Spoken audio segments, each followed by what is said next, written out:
Hello everyone. Welcome to Patrick Barfi Show.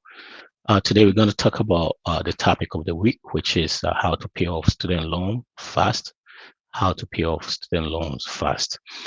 It looks as yeah, we're still on student loan, and we've been talking a lot about how to be able to go to school for free, go to college for free, and all that. But there are other people that have already in student loan debt already. So what happened to those folks also? What it is there are other ways that we can also take care of the loans we've already taken. And that is what we're going to discuss about today.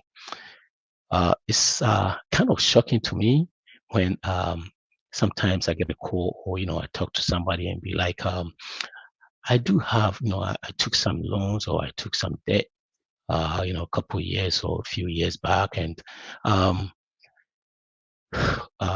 it's eating us up or it's eating me up, making a lot of payment and it's taking a chunk out of my paycheck. And I want that debt to go away, meaning they want that debt to vanish without making, payment, or sometimes they want to pay less than what they took, or, the whole thing is they want it to vanish. They don't want to pay again. And I wish I have the magic. I can do something, I can do some magic for that debt or your student loan to go away. There's nothing like that. What it is actually, when you take loans, you pay more because you've made this obligation to these financial institutions that you're going to pay and pay, interest. So they're expecting that, and especially when it comes to student loans, uh, there's nothing you can do. It's either the other loans, sometimes you can file for bankruptcy or whatever. Maybe you start paying and it go to your credit and destroy your credit and all that, which I don't recommend all that. But when it comes to student loan, there's nothing like that. It's either you are dead or you're still paying. Yes. So when we're making this kind of, when we're taking this kind of, we're taking loans or student loan or that, we have to start thinking about those things, especially, parents that take the STEM plus loans. When these kids are done with school and they are gone, you are hooked forever. I keep on saying that because I know I've talked to so many people that are in the same situation or the same boat. They took loans for their kids. When they're done, they're gone, and they are still paying. And because of that, some of them can't even save, for retirement and all that, because they are still taking care of these loans. So share these videos and share the other ones that I posted, so that it will go around and let people know that we will go to school, but we can go for free. We don't have to get only athletic or academic scholarships to be able to go to school for free, or just all we have to do is take loan. No, there are other scholarships that I've talked about on the other videos. So now we are on the 10 of we are talking about how to pay off student loans fast. So we've already taken the loans, and how are we going to do that? How are we going to do that? Like I said, there are ways of paying it off. And it's, we have to, if you really, really are serious and want to get rid of it, yeah, you can do that. So let's see. Let me see how we can try to see. Okay, so how to pay off your student loan fast. We pay more than the minimum payment. That's the only way.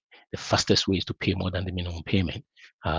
Somebody will say this is not uh, uh, it's not strange, because yes, if you owe and you pay more, definitely it goes down. Number two, we get on budget. And we're going to talk about this. We're going to explain it a little bit. Cut back your spending, increase your income, refinance your loan, only if it makes sense. I think I will elaborate a little bit about that. Only if it makes sense. And avoid income-driven repayment. Most people are in this situation. Don't bank on student loan forgiveness, and make payment of your student loan a priority. So these are some of the things that I think we can do to.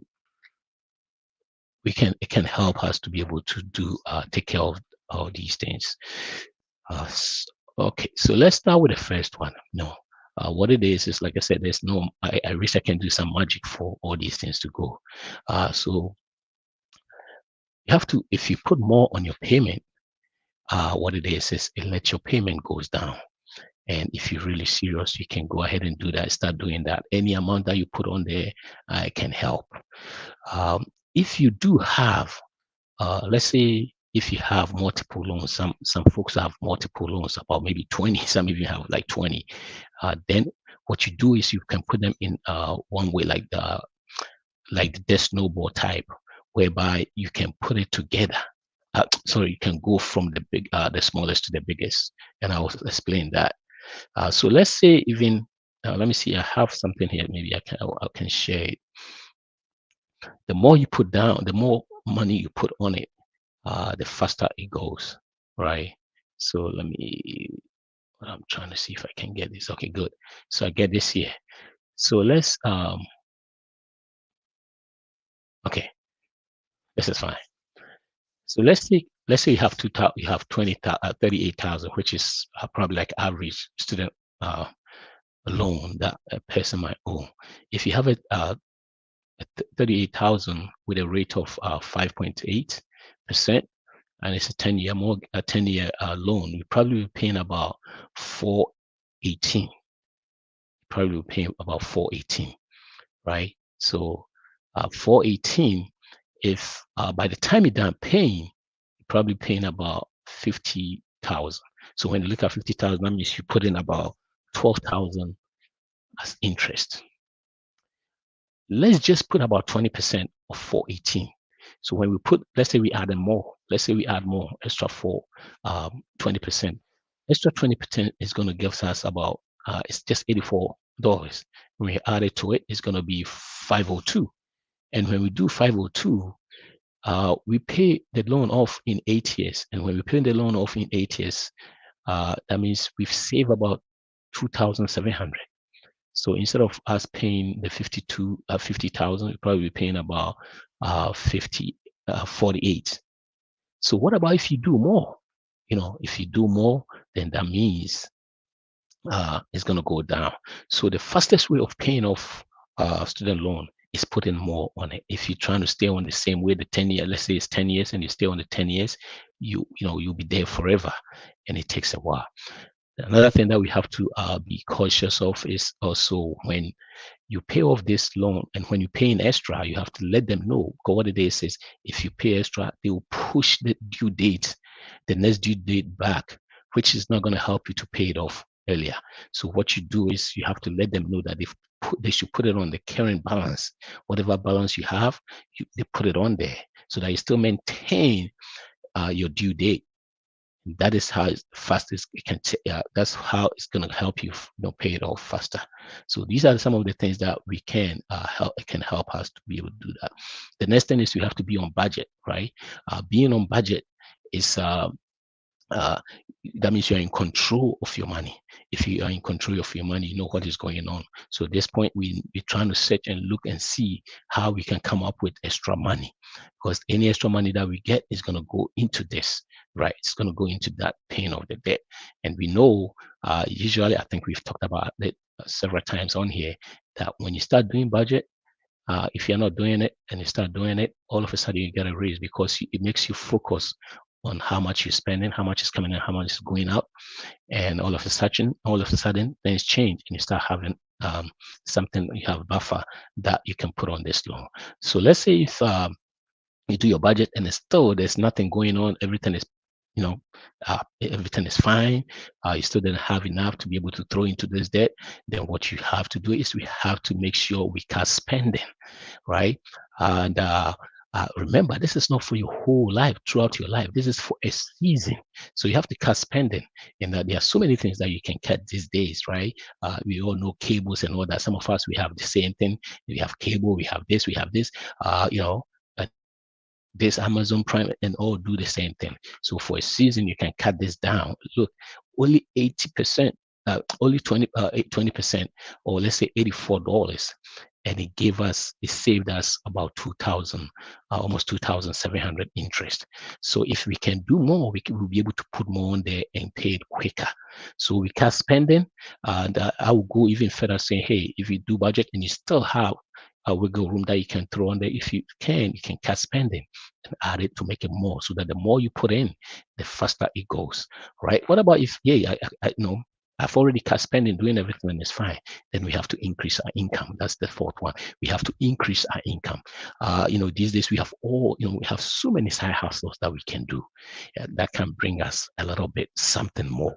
So let's say if I want to put extra $100 on it, right? So I have come up with maybe $100 and have extra $100 coming in a week.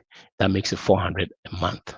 Then I have extra 100, so 500. So let me see if I can hold on. Let me see if I can come back here and see if I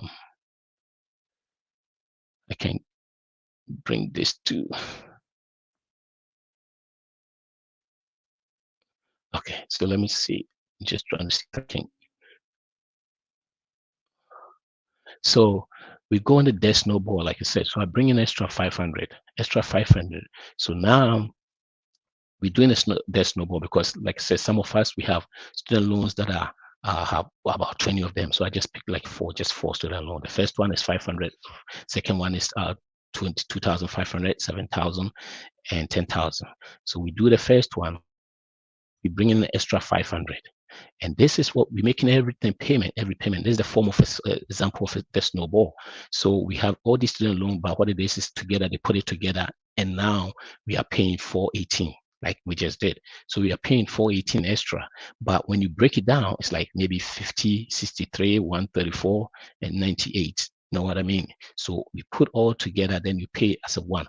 What you should do is, even though you pay your single one, like you pay the 418, you also bring in extra 500. So what you do is the first, and you make 50 payments. So you make $50, you add it to the 500, and the first month, that small payment is gone. Student loan number one is gone. Now we go to number two. Since we have 550, we're going to add it to the 630. So let me go down here. So we add it to 630. 550 to 63. So it's going to be 613. And the 613, we throw into the next one, and within a short time, that student loan is also gone. Then we are still doing our monthly payment, right? The 418, we're still doing that. Then we go to the 7,001. Now we put all together what we have, and the 748 we throw into that. 10 months is gone. So within a short time, within a period of 27 months, we got 20,000 gone. All our student loan is gone. So this is just a gist of the smallest, what we can do. So if you have a bigger one, you might want to try to bring in extra income, and it's going to help you do that. So yeah, we have ways you can pay all these student loans. You don't have to make sure you don't have to sit on it. I know, when you look at it, it's a period of 10 to 30 years that people sit on these student loan for a long time. So don't say you can't do that. Like I said, I always say we have to change our mindset. It's very important we change our mindset, because that is what is driving us. If you don't change our mindset, if you are still around people that think you die with student loan, that they still think student loan is something that you don't have to pay, or you have to always continue paying all the time. No, that is not true, because what it is anytime it's taking a chunk from your paycheck, and also you're paying interest on them. So you want to get rid of those things. You want to get rid of student loan, and also move on with your life. Don't let it sit like a pet. It's always going to be there. No, don't do that. So the next one, the fourth one is don't sign up for repayment. There are so many people that go through that process. It's actually, let's talk about this first. Refinancing. What it is people refinance. They think refinance is good, and they go ahead and just refinance it. Actually, to be able to refinance a student loan, there are process that you have to make sure those you are going through that before you refinance it. Don't just refinance it, because some refinances are bad. To be honest, some refinances are bad. Sometimes if you just think about it, I just go consolidate everything and just refinance and just move on. No, to be able to refinance, we need few things that might be on our side. Few things that we think might be on our side. before we have to refinance. So let's see. The first one is we should refinance if it is 100% free. You don't have to pay for anything, because sometimes when you refinance, the amount of money that uh, you paying for the refinance, let's say probably like maybe a closing cost or whatever, is too much. And when you put everything together, it doesn't make sense. So make sure you're not paying for it's 100% free. And number two, make sure you're getting a lower rate. A lower rate, meaning if my interest rate is 5.8, maybe I'm getting 5, or even sometimes when you get in 5 and you calculate, it still doesn't make sense. So make sure you are getting a sizable lower rate. That is going to be good. And let's make sure the next thing is you keep fixed rate or trade your variable rate for a fixed rate. Some student loans are variable. That means anytime the interest, it's not fixed. So anytime interest is going up, yes, it's also going up. It's going back and forth. And usually when you're in that situation, you want to make sure you refinance it and make sure you put in a fixed rate. And if you are in a fixed rate, don't go back to variable. So make sure you keep a fixed rate. Interest is going to be kept. The fixed rate is going to be kept. And also if it's variable, also they're changing the variable to a fixed rate. Okay, so these are some of the things that we have to make sure we have. You don't have to sign up for a longer repayment period. You see, when what people think is, oh, I refinance it. I was paying 500. Now I'm paying 400. So I'm winning. No, the longer you stretch, usually on loans, most of the time,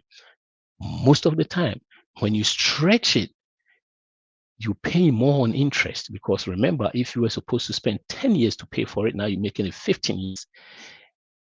And sometimes, even if you're getting a lower interest rate than what you had, you're still paying more. So you have to make sure you're not signing for longer repayments. You're not signing for longer repayment. That is number 5. Number 5, you do not need a co-sign. When you're signing and a co-sign and all that, that is too hectic. It brings a lot. It's too much. Don't do that. And you haven't recently declared bankruptcy, that's why, and it actually motivates you to pay off your student loan faster, right? This is a cutoff, that is why it's there. So these are some of the things you have to make sure you are within there. That's why you have to do a refinance. I know some people will just refinance, then they just go. Make sure you read the blueprint, read everything, and make sure you have all these things before you refinance. Because if you have a loan and you're doing it the way I'm telling you to do it, it changes it. It brings it forward a little bit.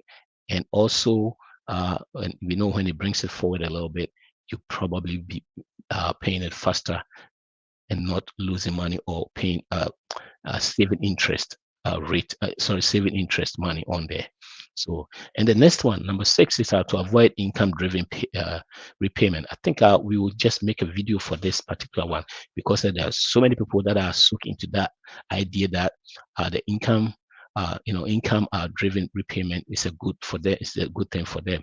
What it is that income driven payment, it makes you stay on a lower job for a while. I know some people that they can go out there and make 100, 150, and because of this lower repayment, income-driven repayment, they are taking jobs that are paying them like 80 for 20 years. So if you can make 150 and you're taking a job that is making you 80, you do that for 10 years, that means you are losing about 700,000. So we have to reconsider all these things. Sometimes you have to just get out of these things and go make make more income and pay that thing off. Because if you, let's say you owe about 150, 200, and because you want to be in a income driven repayment, putting in a job that is paying you lower than your value, it doesn't make sense. It doesn't make sense. So we have to avoid those things, and you have to make your calculations and see if this is something that is going to help you. Number 3, do not bank on student loan forgiveness. We all know what happened. People that were crying so loud for this payment, people that were crying so loud that Biden is going to forgive them, and all that. I said this when it started. I was like, these Republicans will not allow this to happen, especially if you have issue going on and that issue hasn't been solved. you cannot, because they continue to make student loans. How can they take care of the one that is already gone? That won't happen. So if they say, hey, student loan is stopped, then we have hope that the ones that are already taken can be taken care of. But without that, I don't think it was going to happen. And that's exactly that what happened. So we have to make sure we are not basing on that. And even the student, those forgiveness also, they have sometimes when you look at the number of people, you go through all this and wait for this while, and look at the percentage that get forgiven. It's about I think it's less than 2% when you look at the people that apply and the ones that are forgiven. So you don't want to be in that situation whereby you wait for that long and you still don't make the forgiveness. So make sure you do that and take off. And the last one is make payment of your student loan a priority. Folks, if you are really, really serious, you can do this. Get out of that mindset that student loan is there till you die. No, whilst it's there, you're still paying, because we all know the situation. You pay, or either you're dead, else you are paying. It doesn't matter what it is. Even if you file bankruptcy, you cannot avoid student loan. If you have it in there, it's still going to come back to you. So if you're really serious, go through the steps gradually, and you'll be able to do it. Make sure you increasing your income. I would say do all that. Increase your income, cut spending, and increase your income, cut spending, so that you put more money on it. Go through your budget, whatever you can get. Also, you put it on there, and refinance when it makes sense. Only refinance when it makes sense. You don't want to pay more money when you refinance it, paying for money, and also making the loan longer. No, you don't want to do that. So make sure all these are put in place, and you'll be fine. And avoid income-driven repayment. That's where, like I said, that's where I think we have to make a video about this and explain it one after the other, because people are losing money because of that. Because people can easily go out there and make more money, and they are sitting in this low-paying job because of just student loan payment, because they are not thinking through. Because if I can make 150 and I'm still sitting at somewhere making 70 because of this for 10 years before I'll be forgiven, it doesn't make sense. I'm losing money already. And don't bank on forgiveness. Do not, especially what just happened. Just go ahead and make your payment. Put extra on it, and let's make it a priority. And it's going to be nice when you pay it off, because getting out of your student is good. Hey, you can email me on the following information, or you can text me. And also, not just about student loan. If you have any question about finance, we are here to help. And also, if you have any information you can add to this, you can add it to the group. You can post it also there. There's a lot when it comes to student loan, and there's a different mindset about how we have to take loans and we have to do all this, and that simply none of them is true. And also, just let it be there till we die. It's not also true. You can pay it off. It doesn't matter what it is. If you're ready to do it, you will be doing that. And when you look at the process, you can easily pay it off within a shorter period of time. So let's be on this. And if you have a student loan, if you have a student plus loan and all that, make sure you be on it. Especially, we don't have time. If I had time, I was going to go through how you can go through the process, how you can pay it and all that. They have calculators for the student loan, then that you can plug in stuff and see how it goes. I think if I have time, I'm going to post that calculator on there for people to go through and see how fast they can pay. So share this. Let's send this out, make people aware that we can pay off our student loan. We don't have to be sitting on our student loan. We don't have to make student loan like a pet that is always there. Let's send it out, share this, and also subscribe to my YouTube channel, Patrik Barfi. I have good content about student loan, about all finances actually. And also follow me on Instagram, which is Patrik_Barfi, and Facebook is Patrik Barfi. Let's spread it. Let's spread it. Let's spread it. Share, subscribe, follow. So we're going to talk about the next time we meet. We will be talking about, I think we still around student loan or that. I haven't checked it out, but we'll see where we'll go from here. But so I will let you guys go. And before we go, make sure you spend wisely, save intentionally, and give. Your boy Patrik Barfi. Peace.